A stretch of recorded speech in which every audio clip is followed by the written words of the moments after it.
I'm sick with a double ear infection and a sinus infection, at least it's not COVID and the flu, I did some research and I found some very interesting things out about Mr. Santos. Mr. DeVolder, whatever the fuck his name is. In July of 2020, he left his VP position at Linkbridge to work for Harbor City Capital as some type of executive.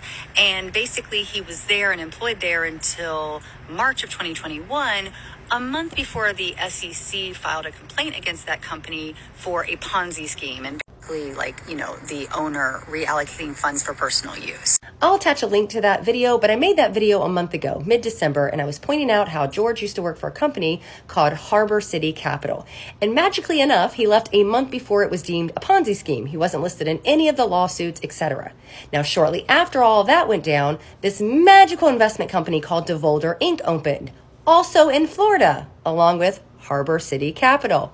And funny enough, those associated and were managers within that company were all of a sudden oversighting DeVolder Inc. Strange. But now we're finding out that this Ponzi scheme company that was supposedly permanently closed out of Florida donated large sums of money to his campaign, and he did not properly report it as candidate donations. Now let me introduce you to Nancy Marks. Now Nancy here is the vice president of Campaigns Unlimited, which seems like the perfect name for her business, seeing that they ensure that organizations and Republican politicians get unlimited funding and sometimes don't always report properly.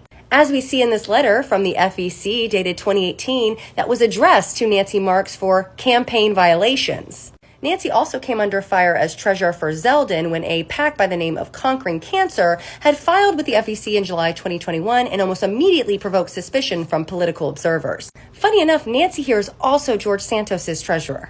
In fact, if you look at the reported payments from Campaigns Unlimited for 2022, you'll see that the highest paying customer was DeVolder Santos for Congress. Now it gets interesting here. Under Nancy, I found a PAC called GADS PAC, which could stand for, George Anthony DeVolder Santos. Now here are the three recipients of the GADS PAC. DeVolder Santos Victory Committee, interesting. DeVolder Santos Nassau Victory Committee, okay. And Salazar for Congress.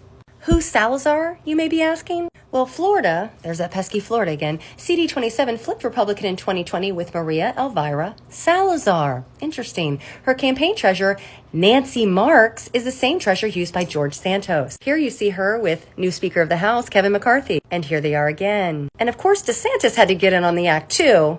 Now in 2020, when she edged out her opponent, she hauled in $676,245 in the last quarter.